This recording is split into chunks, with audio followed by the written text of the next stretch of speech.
We run a company called Synchronicity. We are androgynous semantic realignment coaches with an emphasis in transactional analysis. So we are re-scripting the ego death. Who here has heard about ego deaths and psychedelics? Right. Who's actually experienced one? Okay. Have you actually experienced an ego death, or has it been a re-scripting? This is a question I'm going to ask you at the end, so you guys stay for the whole thing. This one missing? Can you hear me on this one? Yeah. Yay! Hi!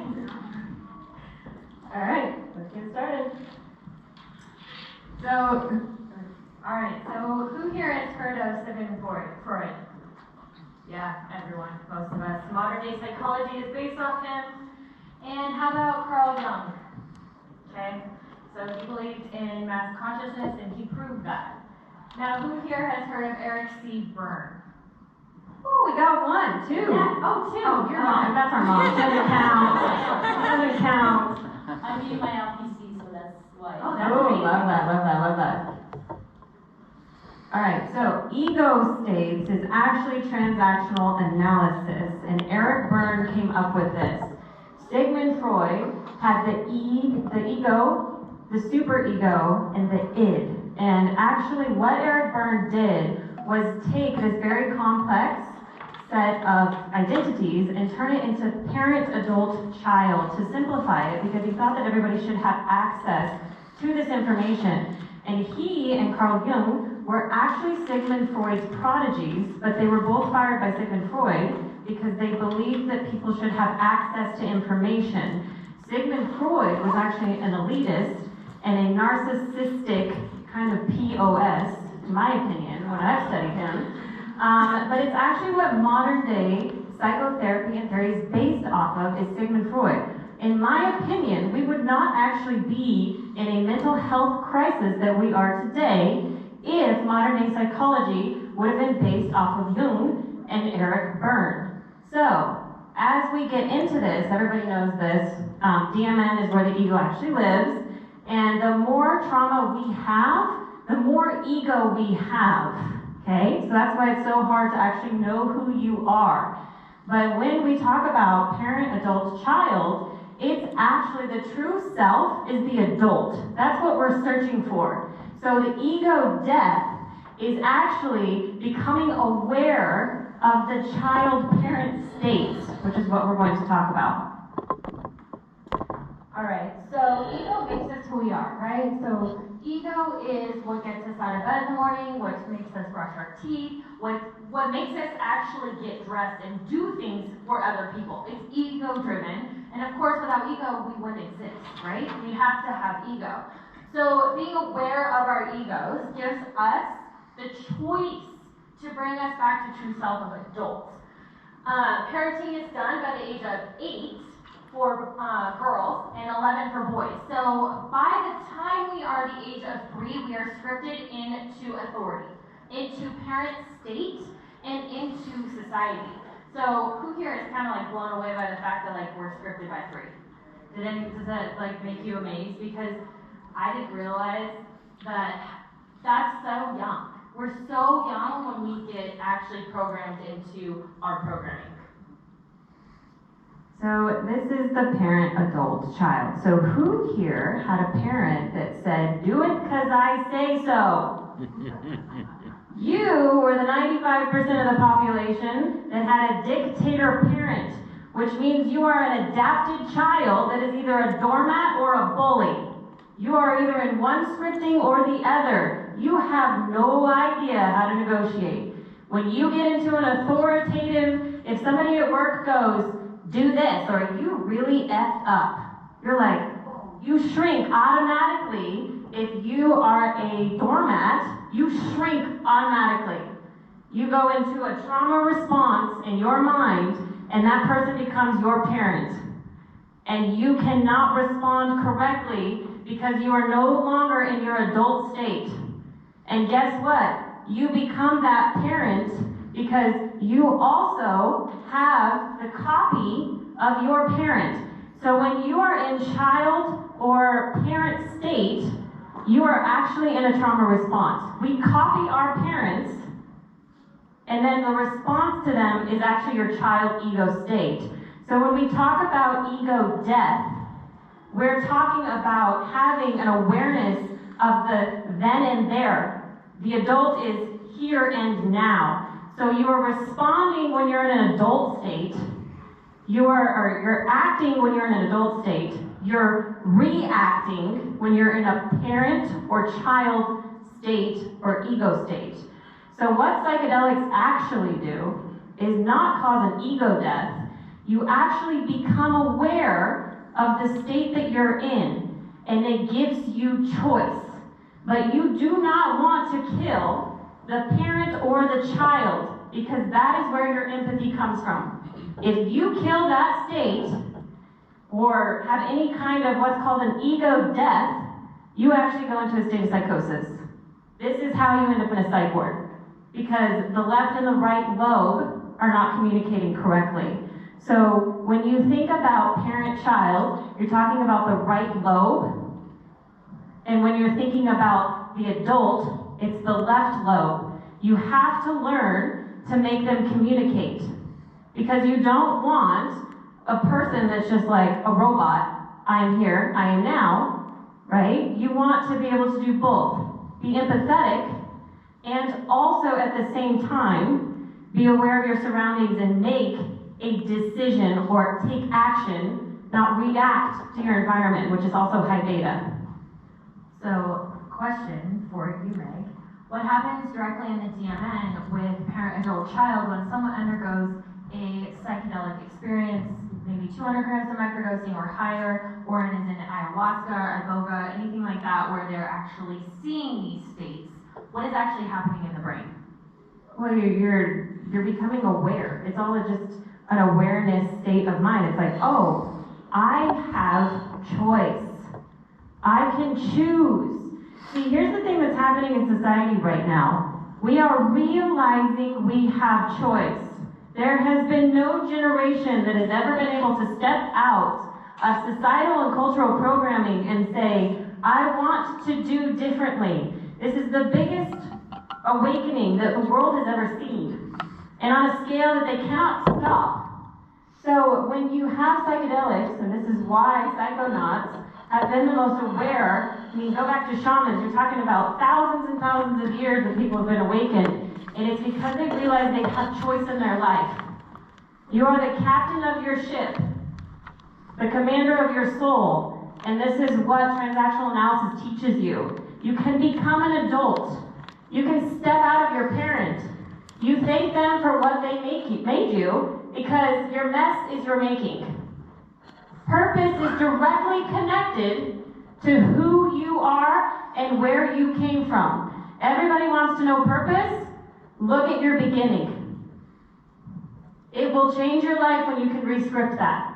Trauma is how you help other people. You do not want to hate your trauma, it's your strength.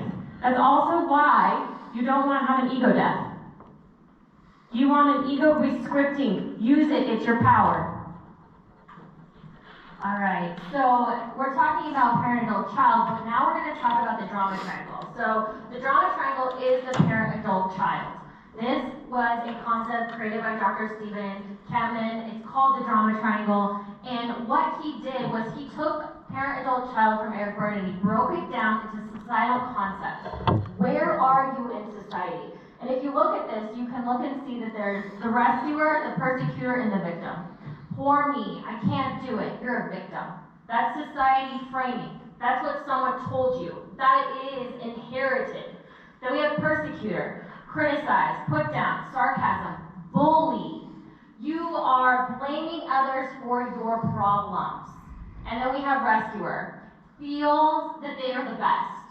They always know better. They don't have, they can't say no. They have a difficulty of saying no. And their identity is often the reward.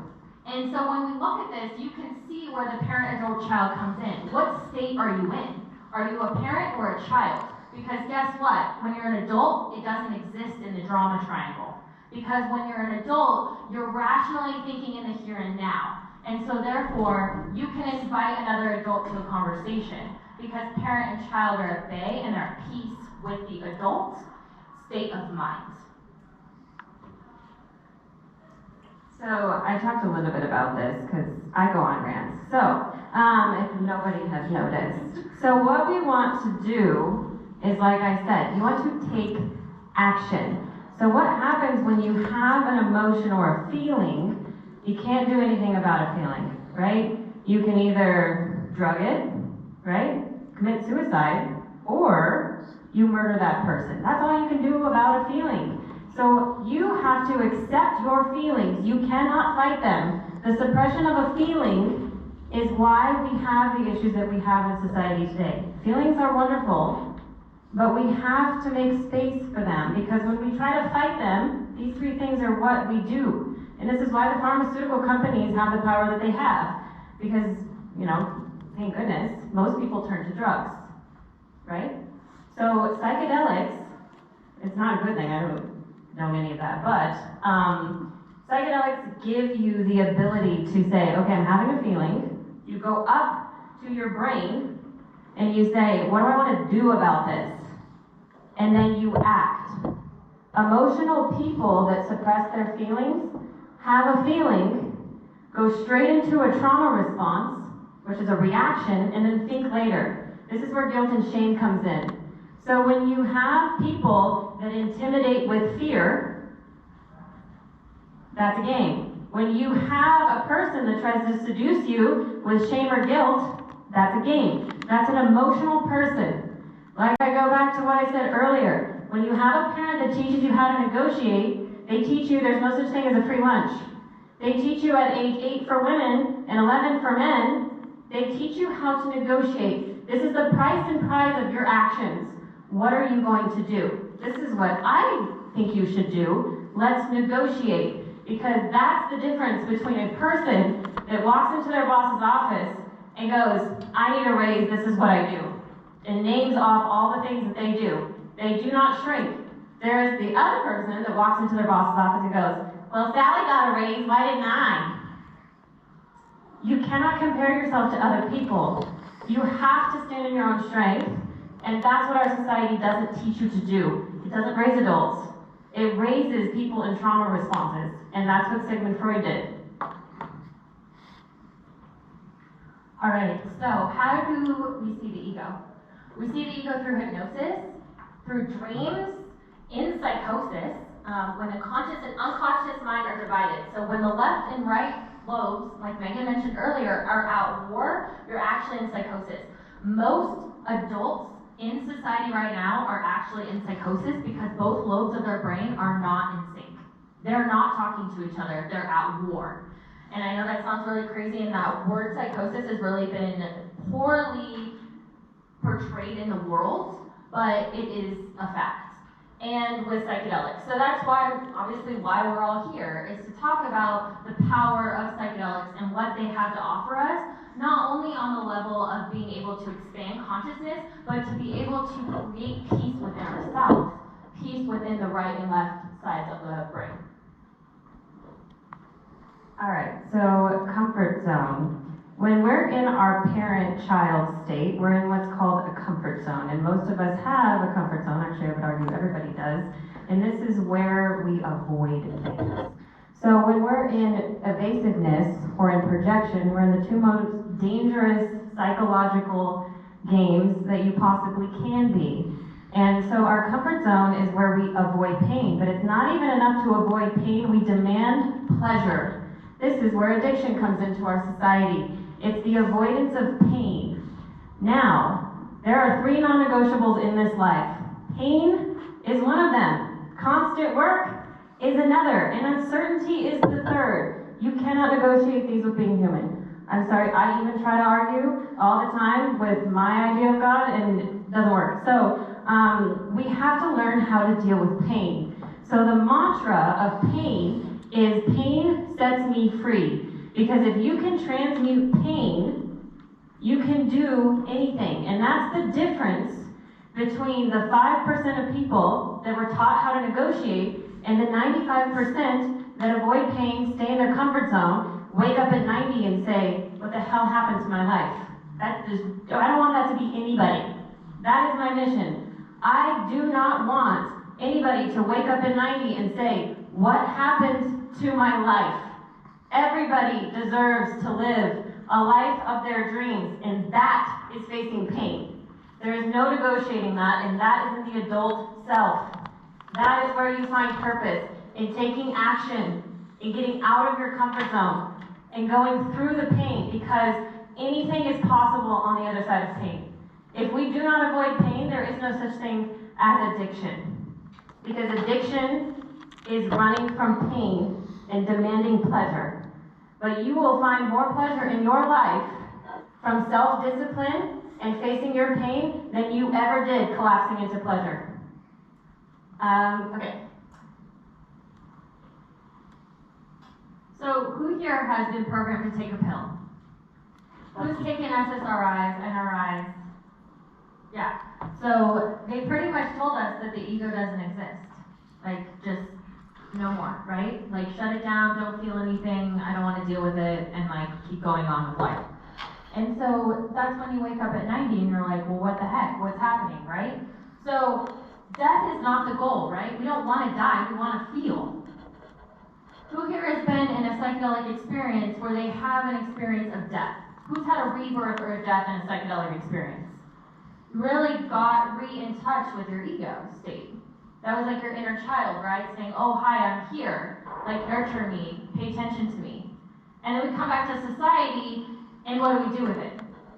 Most of us just ignore it, right? We forget about it, we keep going on with our lives. But death is a part of it. And it's the awareness and the integration of oneself. We forget a piece of it. And so true self, when we plug in, it's our truest gift. When we're in those psychedelic experiences and we bring them back, we get to see what true self actually is, because you integrate that piece that you tried to forget. But what's happening is that it's actually stepping in. And where parent and child ego state is, it's that comfort zone of forgetting it, right? And we forget that we are here and now, and we've got to bring those pieces of that psychedelic experience back in. And this is one of our favorite quotes, Mary Oliver. Someone I loved once gave me a box full of darkness. It took me years to understand that this too was a gift. Understand that your child parent is your heart. When we create coherence between the heart and the brain, the heart knows, the mind thinks. Your heart cannot play tricks on you. When you tap into that frequency, which is what psychedelics do, they reintroduce people to their heart, or the right side of their brain, the parent-child. When you have empathy and love for that piece of you, and you integrate it into your life flow, the adult you want to be, you're introduced to choice. And that's what we need to bring back to this world, is that people realize that they have choice. So with that being said, does anybody have any questions about what we just talked about? So, at first you asked the room, has anybody experienced ego death? I was hesitant to raise my hand because I'm not sure whether I have or haven't. Okay. How would one know whether or not they've experienced true ego death? So an ego death is like when you go in, and some people actually die. You actually, I mean, like, never fully die, but you'll, I mean, like, I've heard of psychedelic experience where people are actually in hell. You know, and again, I think that people actually attach to an ego death thinking like, I've had this experience where, you know, I've never heard of anybody having something like themselves show up as an ego or something, but it's like they're taught, right? Because it's all about framing. How are you framed? How are you programmed? You're programmed to think you have an ego death. When actually, everything that happens, you go into a psychedelic experience, the only thing that you see is what you bring with you. So I think that it's become a common thing to say, ego death, ego death, ego death. And it's like, oh yeah, I've had one of those because I saw Satan. No. Like, that is a manifestation of your darkness. We all have darkness. And it's not about hating your darkness. Actually, harnessing your darkness is finding your light. So, again, I have done a lot of psychedelics at this point. And I have faced down things I can't even describe to you. But I would say that an ego reframing is when you come out of that state and you go, I had no idea that that just happened. That's an ego reframing. But an ego death, if you die in a psychedelic world, it's like you die in a dream. You won't come back. Or if you do come back, you'll be in a psych ward. So I would argue that I can't even tell you what that is because it's never happened. Well, and I also think it's something to look at it, like, if we're looking directly at what Eric Byrne was saying with a parent-adult child, like, are you seeing your parents in a different perspective? Are you seeing yourself in your parent? It could technically be a way of framing it of death. Because you're being able to analyze yourself in a different perspective, because you're dropping the veil, working in the DMN where your egos live, to be able to see it more clearly. Any other questions? I mean, I always thought ego death, I mean, maybe people are using it differently, but for myself was like, I'm a person having an experience, Yeah. and then, like, if you take psychedelics or something, that kind of goes away, and it's just the world happening, like an experience, and that's what I call it, ego death. Okay. They can go deeper than that, but, I mean, to answer his question, that's my experience. Okay, no, that's good, Yeah. thank you. Yes? I just have a question in regards to the default mode network, and that's kind of where the ego is housed, I guess. And we do see it like a down regulation of the activity in the default mode network. Is it ever possible that it goes so low that it's almost like non-existent? And what would that experience be like? Would that be considered ego death, or is it more of a spectrum that it's not truly death and you just kind of like get it turned down to the point where you hear a lot of other things? That's a great question. So I think, and Megan probably has a different perspective of it because we're two different people. I think the more you work in this and the intentions that you work, and as humans, we experience trauma every day, right? New layers and new layers. But when we go in and we work in certain realms of psychedelic with certain intentions, we drop that DMN, and so then it becomes like we're almost peeling an onion, one layer at a time, one layer at a time. And the deeper and the more you work in it with intention, I think that there is a point where you get to a certain, and that might be lifetimes if you believe in that, of removing those pieces of that puzzle.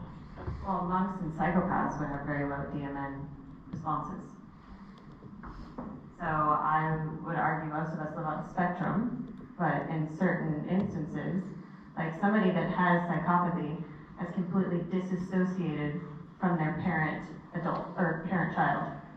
That's where you get things like, serial killers. If you look at their childhood, it was so traumatic, they can't even associate with it. So the DMN, it would depend on the situation that you're in that's causing the response. I mean, even people that are completely stoic can get into situations where their DMN is gonna light up because it's high beta, it's fight or flight. And the ego, the parent child is actually survival. We didn't have it, we'd be like, well, I don't care about a group of people. I don't care like survival. I don't have group mentality. That actually lives in the child's parent. So the DMN is activated depending on what social situations you're in. Our thing is that I don't want anyone to call it a death. I want them to call it a reframing because it's that awareness of the DMN and the state that you're in that gives you choice, but it also allows you to empathetically connect to someone. I see you, I know where you've been, there's hope. Come to this side of it. Understand that you have choice. You don't just have to respond to your environment however you were programmed to as a child. So, but that DMN lights up depending on the state, who you're around, all of those things. And I'm not aware of a study on this, but I wouldn't imagine that ever goes away unless you become like a monk. Yeah. But that takes. It would be very interesting to study like monks in India, where they're so stoic and so detached from the material world, what their DMN actually looks like on brain scans. Well, they can control their body temperature, so it's gotta be just like Yeah. goals. Yes? I kind of have a neat question. I've been studying a little bit of the work by some of the Johns Hopkins and UC San Francisco, and they're using psilocin. So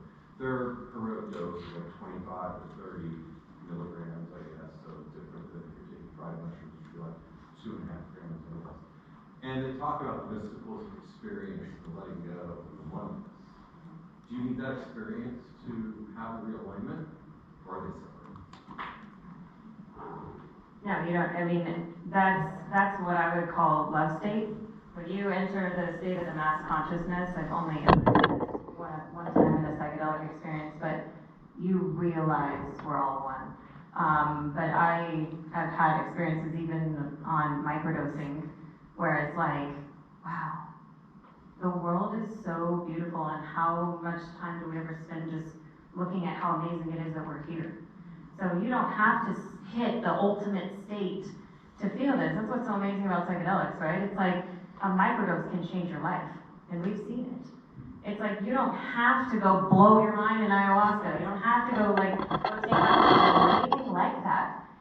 Actually, I've had experiences even just being with clients that are microdosing, and I'm not on a microdose, and just to see how much they changed is like, oh my gosh, it's all for something. All the suffering, all the struggle, everything has a purpose. So I would say even just being around, and Matt Zeman talked about this in his book, you don't even have to be dosing and have your life changed by somebody that's expanded their consciousness and raised their vibration, because we are a mass consciousness. It doesn't matter if you're evolving and I'm not. You taking on your life and your soul's purpose will change me whether I like it or not. And that's the beautiful thing. As we all step in and we do the work, we don't have to force anybody else to do it. Well, and even Dr. Joe Dispenza he talks heavily in his books about the mystical experience, and there's no even talk of psychedelics. It's being in the connection with music and meditation. You can get in deep, deep, deep states of the subconscious mind without even using anything to assist you to get there. And ideally, that's the goal. That's one big part of our program is we teach our clients that psychedelics aren't the goal. Meditation is the goal. You should be able to get to that state of realization, dropping into the subconscious. Now, it takes practice and discipline, but it is possible without psychedelics to have a mystical experience. That's awesome. Yes. Can you guys elaborate a little bit on how important the parent, child, adult is to the intention that you use in your microdosing? Because to me, you hear so much about coaching where, they say, set an intention.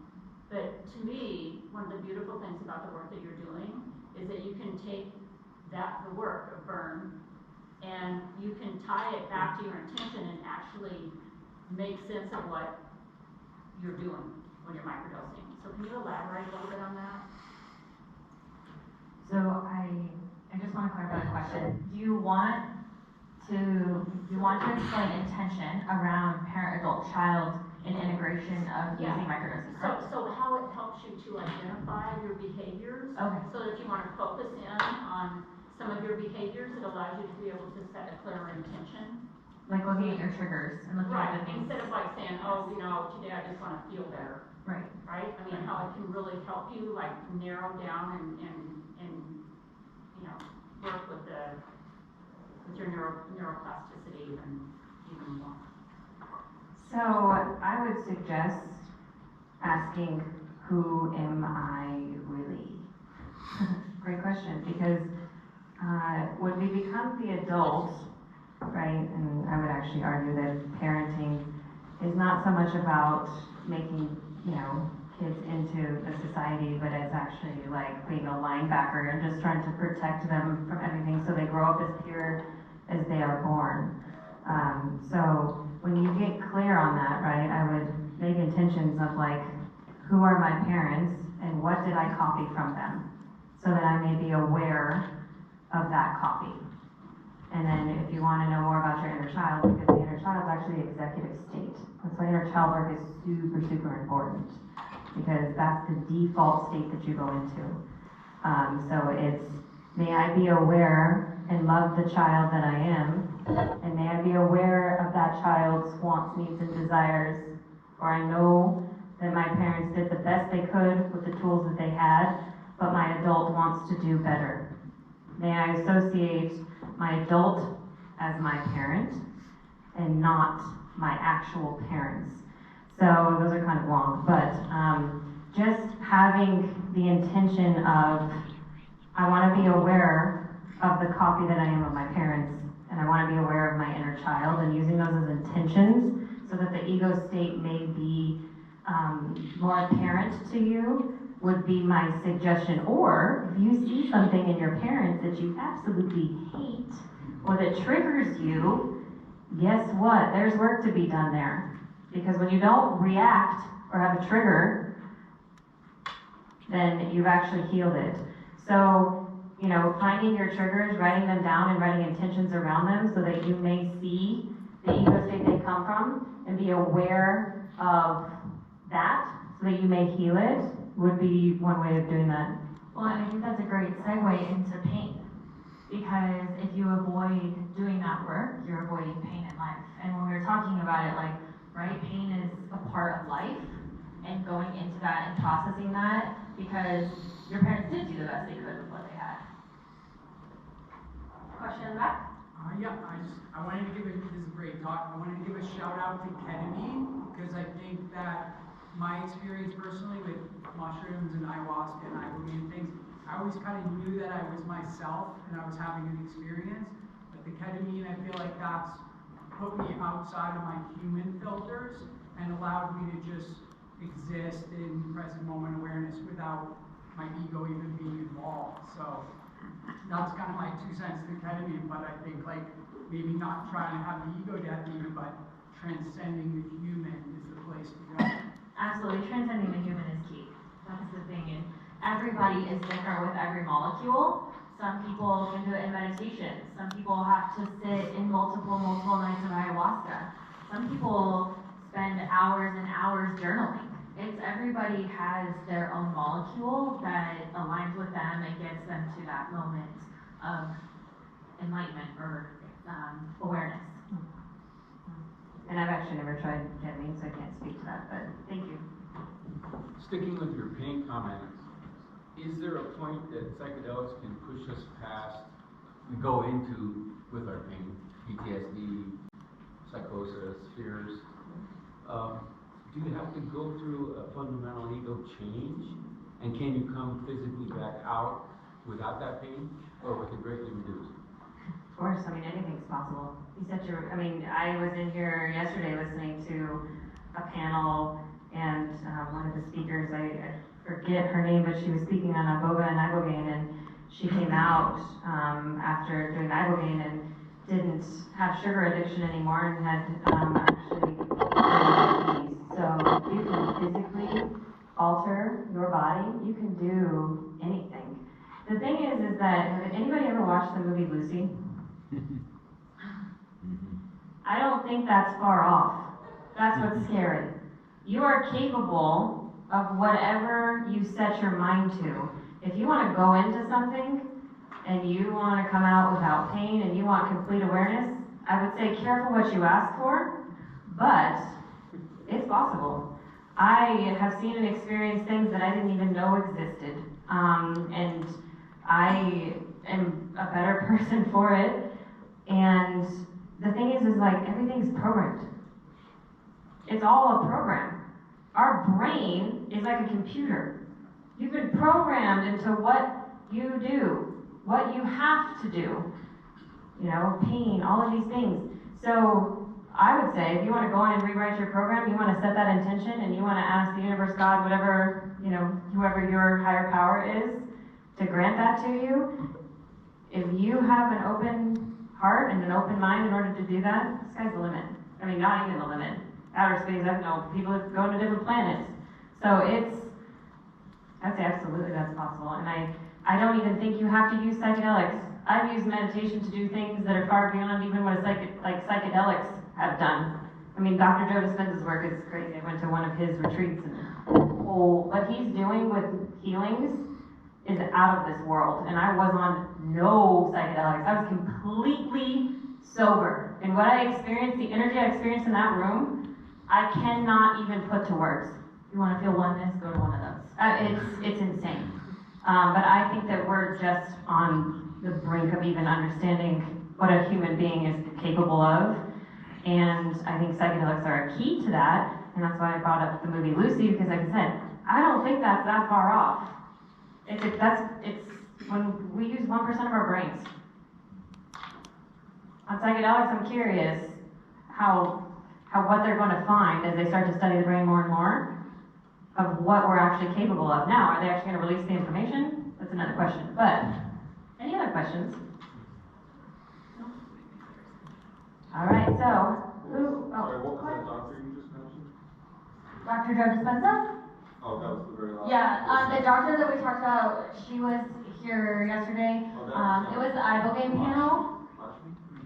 Yes, it has beautiful like silver hair. Yes, it was Yeah. the blonde that was with her, the doctor that had gone to Botswana and worked with the tribes. The Lyme's disease. Yes. Yeah, she has helped her Lyme's disease, and Western medicine couldn't touch it.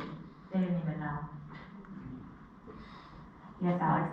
You guys, One more question, sorry. you guys have always talked about like someone who grew up with like no trauma, someone who grew up with good trauma, and someone who grew up with bad trauma, and I'd love to hear more from you guys on when you're addressing each of those psychedelics, how you approach each of those differently, and I don't know if everyone here knows the difference between all three of those.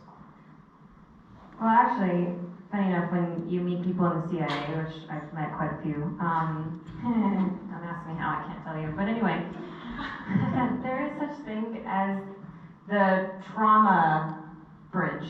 So people that grow up with a very little trauma in their lives actually cannot exist in society very well. There's actually a certain amount of trauma that actually helps you function and be high functioning, and they actually look for this in CIA candidates. So when you have, I mean, everybody has trauma. I've had people that say, I have no trauma. I'm like, okay. I remember when I used to think that. See you in a few years. Anyway, but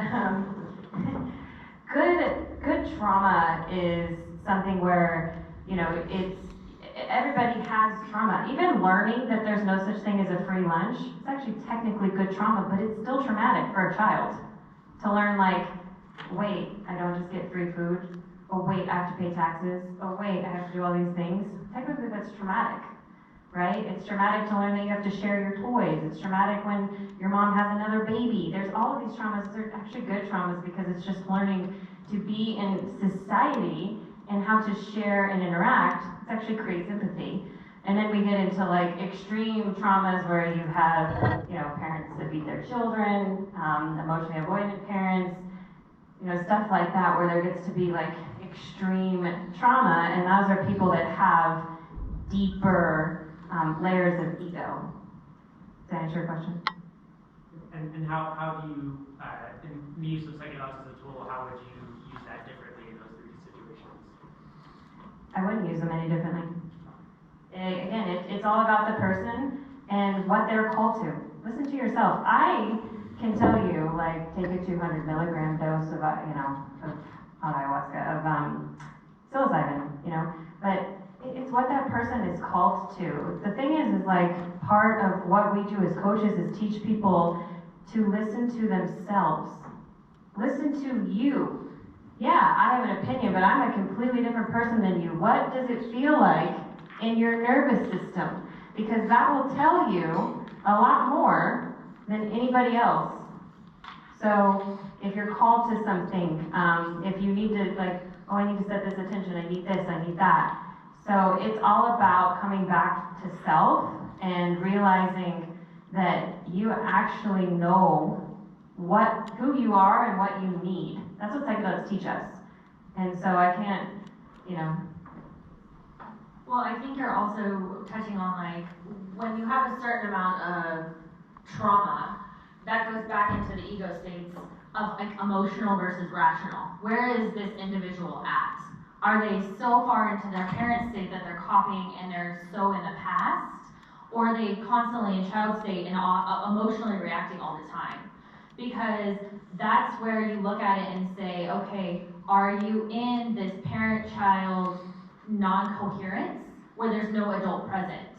And so bringing awareness with psychedelics to say, are you being a rational human, or are you so emotional and so reactive all the time that you're stuck in parent-child state? We've had people come to us that are so triggered by everything.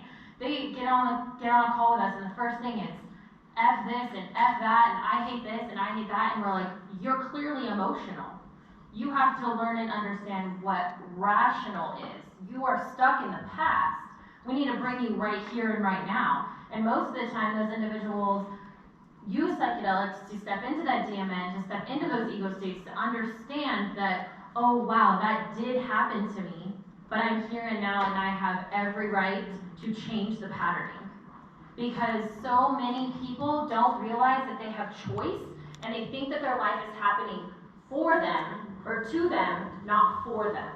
And so being able to show them and help them understand that with the use of even a small dose of psychedelics can completely change from one meeting to another.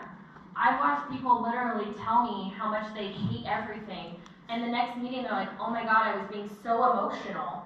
I had no idea how to be right here, because they're so trapped in their heads. Does that answer your question? All right, well, thank you all for coming. We have a panel right after this with Tracy, Alec, and Sean, and the two of us, and Caesar. So if you want to join us and hear more of our rants, you didn't have enough.